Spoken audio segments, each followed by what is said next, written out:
기도는 주님께 맡기는 것이요, 염려는 자기가 움켜쥐는 것입니다. 바울은 비단 돈 문제뿐만 그런 게 아니다. 다른 모든 것들도 궁극적으로 보자면 다 같은 것이다. 그러니 우리의 기도라는 것이 모든 면에 있어서 간구의 수준에까지 이르도록 우리는 열심을 내야 한다, 매진해야 한다, 그렇게 가르쳤죠. 제가 오해하실까 봐 조금 더 보충해 드리겠습니다. 우리가 기도한다라고 이렇게 말할 때 이거는 나는 기도만 하면 돼, 다른 건 안 해, 이렇게 말하고 있는 게 아닙니다.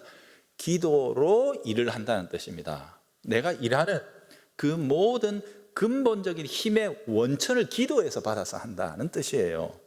기도를 통해 주님의 인도하심을 받으면서 행한다는 게 기도한다는 말의 의미입니다. 그러면 염려한다는 말은 뭐예요? 염려만 하고 있는 게 아니고 뭔가를 하기는 하는데 그게 인간의 생각과 꽤, 지혜와 방편 등을 잔뜩 뽑아내고 동원하면서 해나가는 방식, 그걸 염려한다라고 그럽니다. 심지어 그 사람이 죄는 아닌, 그 자체로 보자면 정당한 방식을 쓴다고 하더라도 마찬가지예요.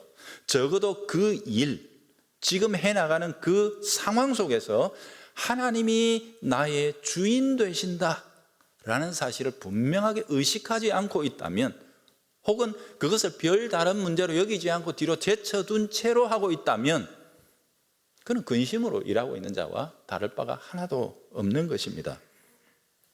기도한다거나 염려한다거나 하는 것은 단순히 방법론의 문제가 아니라 그가 삶을 대하는 태도, 혹은 그 영혼의 중심을 그대로 드러내고 있는 표현이죠. 일종의 라이프 스타일입니다. The way of living, 삶을 어떤 방식으로 살아갈 것이냐를 그렇게 정했다라는 거죠. 그래서 이게 처음에는 잘 분별이 안 돼요. 하지만 이게 중심의 문제를 다루고 있기 때문에 그 방식의 삶이 쌓이다 보면 그게 인격화됩니다. 그 사람의 성품 속에 고스란히 나타나게 돼 있다는 말이에요. 그래서 기도로 일하는 자는 점점 더 깨끗함과 거룩함을 이루며 살아가게 됩니다.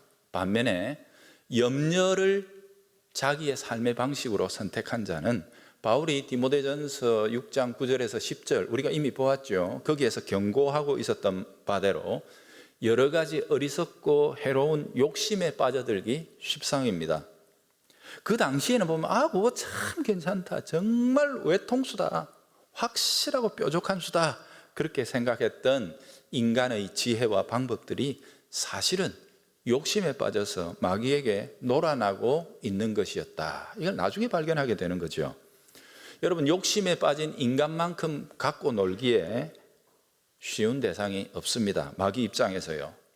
그게 똑똑하고 자기 확신이 강한 사람일수록 더 쉽습니다. 왜? 스스로 속고 있거든요. 나는 괜찮아, 나는 남들하고 달라, 그렇게 확신하고 있으니까. 또 그럴 만한 배경이나 스펙을 잔뜩 쌓아둔 채 그런 근거를 가지고 있는 사람, 그런 사람들이 더 잘 속는다는 것 아닙니까? 여러분 한번 보세요. 누가 사기당하는지. 그래서 마귀는 일단 우리를 무너뜨릴 때 우리의 마음속에 욕심의 씨앗을 탁 던져 놓습니다. 그리고 기다리면 됩니다. 마귀는 너무 잘 알아요. 마침내 욕심이 그의 마음속에서 자라기만 하면 하나님의 법도 버리도록 만들 수 있다는 사실을 마귀는 너무 잘 알고 있거든요. 왜요? 첫사람 타락시킬 때 이미 그랬거든요. 하와가 마귀의 말을 듣고 나누고 막 이렇게 이야기를 하다가 나중에 뭐예요? 정말 지혜롭게 할 만큼 탐스럽기도 한 나무인지라. 보세요. 그죠? 열매 하나에서 나중에는 그 나무 자체가, 그 열매를 생산해내는 나무 자체가 참 탐스럽다, 욕심을 품는 단계까지 순식간에 가버리는 거예요. 그러고 나면 하나님 정령 죽으리라 했던 말씀마저도 겁내지 않는 것입니다. 그렇게 되고 마는 거거든요. 마귀는 너무 잘 알고 있어요. 그래서 우리의 마음속에 딴 거 안 합니다. 처음부터 죄지라고 하나요? 욕심 요만한 거 탁 던집니다. 네가 누군데 그래? 야, 너는 괜찮아. 그래서 욕심 하나 탁 던져놓으면 급기야 그렇게 되고 마는 거죠. 바울은 이야기했습니다. 교회 안에도 심지어는 지도자들 중에도 이렇게 된 자들이 적지 않다라고 경고를 해 주었죠. 여러분, 그러니 염려, 곧 인간의 생각과 방편을 따라갈 것이냐, 아니면 기도, 곧 의존의 삶의 방식을 선택할 것이냐, 이것은 우리의 분명한 갈래를 정해야 되는 문제입니다. 단언컨대 이 기준이 우리의 영혼에서 분명하지 않으면 온전한 신자의 삶을 살아낼 수가 없거든요. 그래서 우리 주님께서도 이 주제를 쉽게 끝내지를 못하십니다.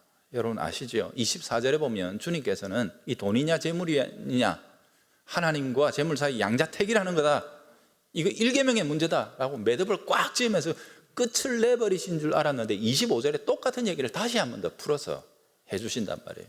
이게 그만큼 접기가 어려운 주제라는 뜻입니다.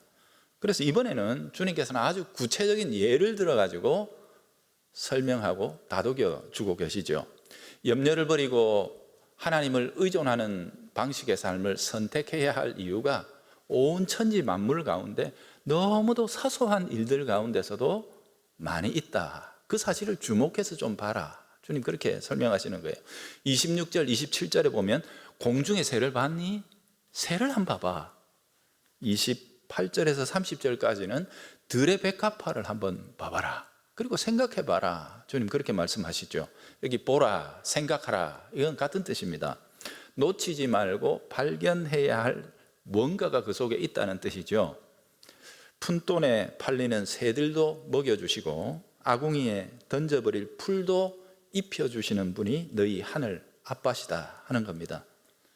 새들, 그 풀들, 이런 것에 비할 때 너희는 얼마나 더 귀중한 존재냐, 그런데 먹이시지 않겠느냐, 입히시지 않겠느냐, 너희를 돌보시지 않겠느냐, 이 믿음이 적은 자들아, 주님이 안타까이 말씀하시죠. 자, 왜 이 확신이 필요한 것이냐, 이게 오늘의 주제입니다. 오늘의 킥입니다. 새겨 들으십시오.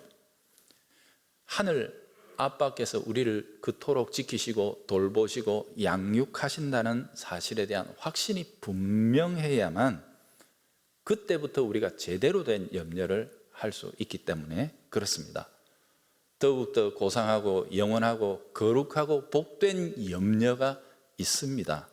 마태복음 6장 33절이 결론적으로 우리에게 들려주고 있는 내용이 그거죠. 너희는 그분의 나라와 의를 구하라 할 때 이 구하다라는 단어가 염려하다라는 말하고 같은 의미입니다. 아니요, 염려하다보다 훨씬 더 강력한 표현입니다. 우리가 네 번째 복에서 뭘 다뤘었죠?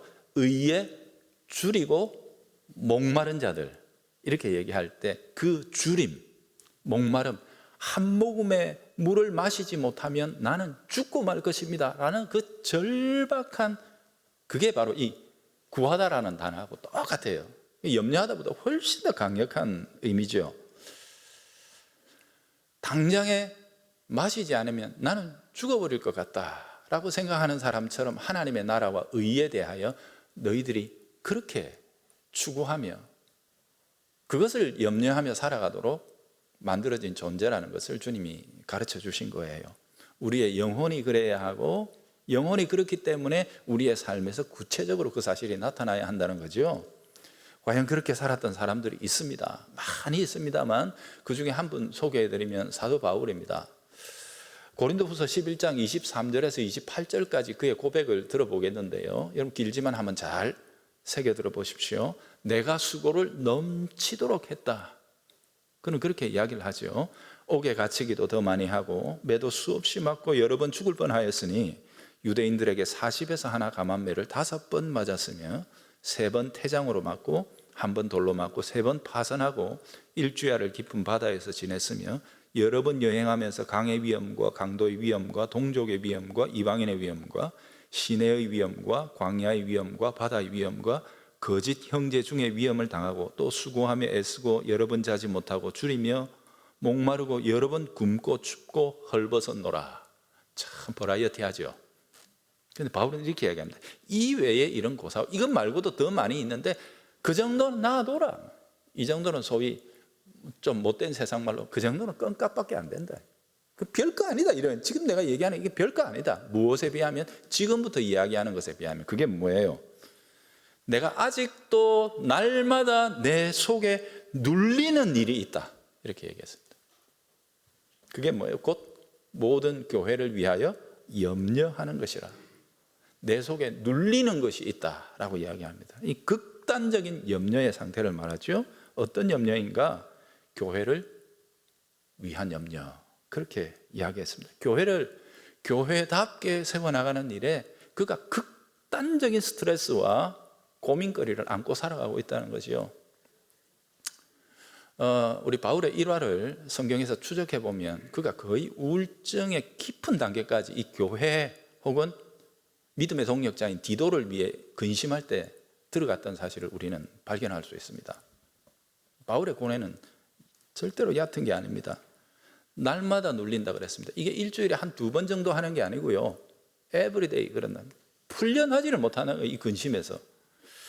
그게 얼마나 큰지 앞에서 열거했던 우리로서는 기가 막힐 그 고생과 고난. 여러분 40에 하나 채찍으로 39대를 맞는 거예요. 그 채찍 끝에다가 돌이나 뼈 조각 달아가지고 두들겨 패는 거예요. 그걸 5번이나 맞았는데 그 정도 가지고야 지금 느끼는 이 고민과 근심에 비하면 그거 아무것도 아닙니다라고 이야기할 만큼 바울의 고뇌가 깊었다는 것입니다. 생각해 보세요. 여러분 지금 바울이 수차 열거하고 있는 이 정말 우리로서는 상상하기 힘든 그 고난들은요, 그가 교회를 세우는데 감당했던 고생들, 수고들 아닙니까? 그죠? 그렇게 교회를 세워놨더니 이제는 그 교회가 새로운 근심거리들을 바울에게 가져왔다는 것 아닙니까? 그렇게 고생하면서 교회를 세워놨더니 교회가 다시 근심거리가 돼서 바울에게 돌아왔다. 교회가 많아질수록 염려거리는 더 많이 바울에게 쏟아져 들어온다라는 겁니다. 그러니 바울의 삶을 한마디로 이야기해 보면 자기가 이 염려들을 낳았습니다. 교회를 세우는 바람에.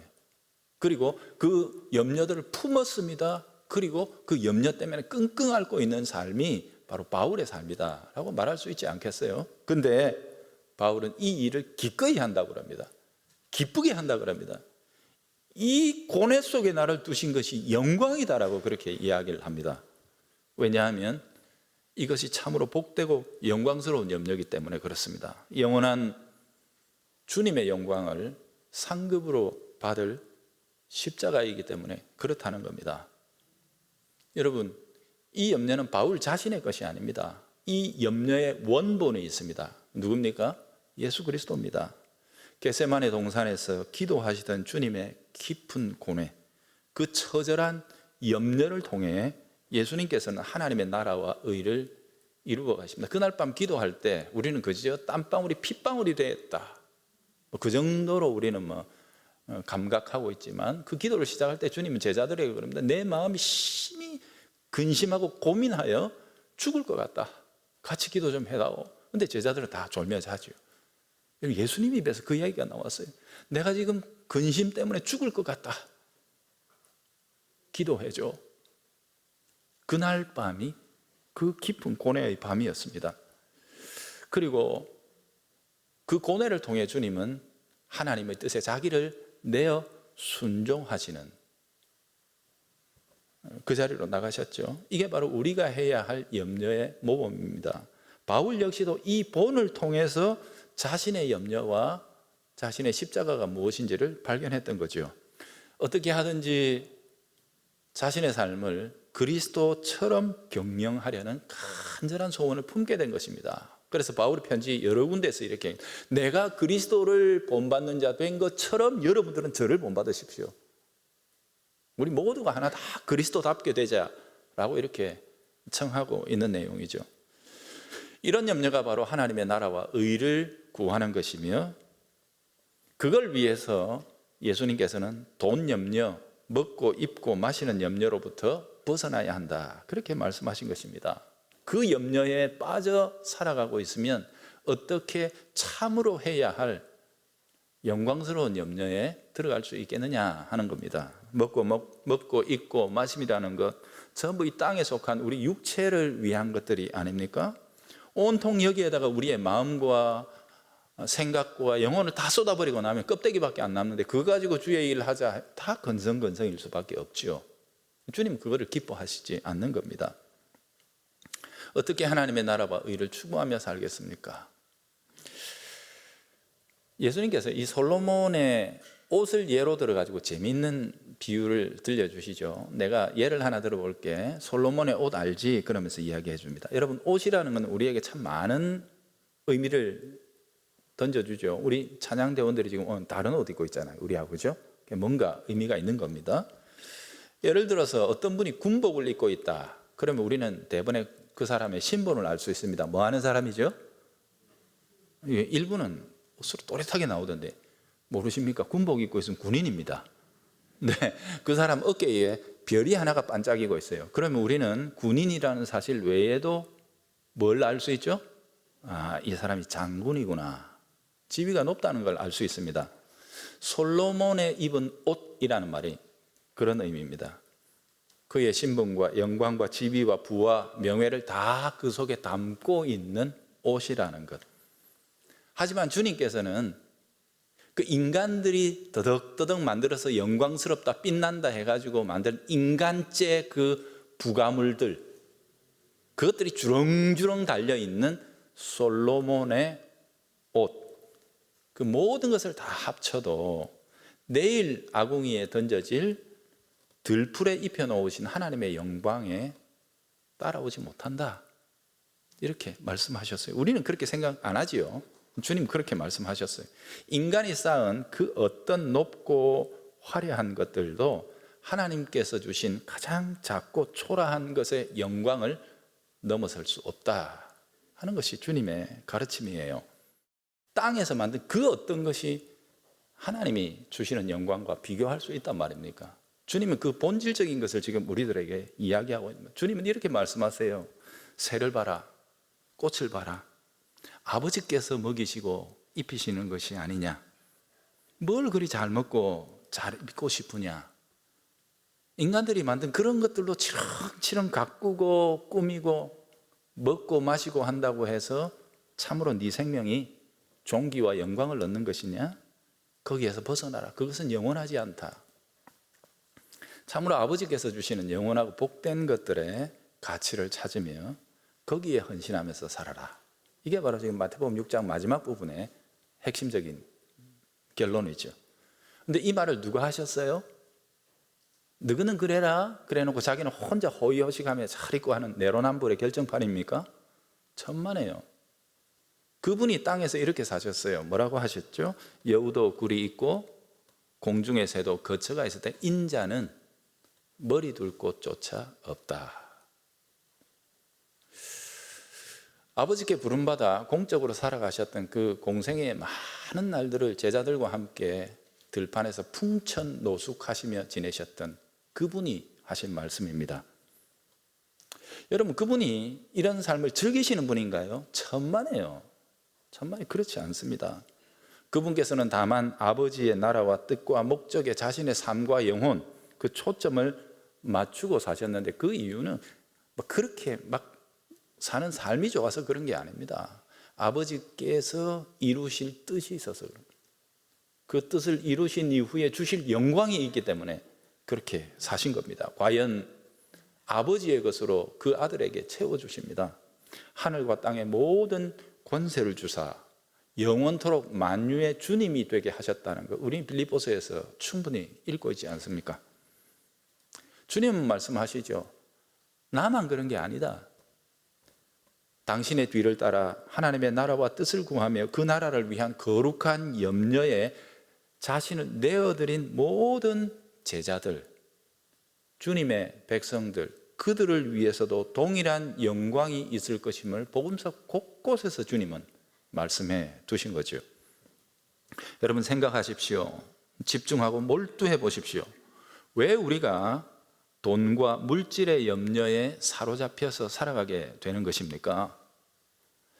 하나님께서 주시는 것들에 맞추어 살려 하기보다 세상이 우리를 꼬드기는데 갖추어 살려고 하기 때문입니다. 맞추어 사는 삶, 갖추고 사는 삶, 이 둘 사이에서 우리는 자꾸 하나님의 말씀이 아니라 세상의 꼬드김에 넘어가는 거죠. 온갖 광고들이 우리를 부추기는 대로 살려 하면은 여러분 만족도 감사도 있을 수가 없어요. 저도요, 이렇게 얘기해 놓고도 집에 가가지고 홈쇼핑 10분 정도 들여다보고 있으면 홀려가지고 저게 있어야 사는 긴데 막 이런 생각이 든단 말이에요. 그렇지 않습니까 여러분? 그래 결국은 하지 않습니까? 지름신이라고 그러죠. 이런 것들로 끝없이 우리들을 세상에 매몰되고 몰두하게 만드는 것입니다. 그게 솔로몬의 영광입니다. 솔로몬의 영광. 여러분, 솔로몬이 악을 통해서 얻은 것입니까? 아니요. 주님께서 선물로 주신 겁니다. 그럴지라도 그런 것이라면, 제가 그게 악이라고 지금 성도들에게 말씀하는 게 아닌데 그거 가지고 있으면 안 된다고 하는 게 아닙니다.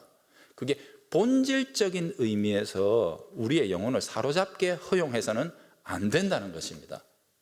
누릴 수 있다면 누리십시오. 그러나 그런 것들을 목적으로 해서 우리의 삶을 경영해서는 안 된다는 말씀을 드리고 있는 거죠.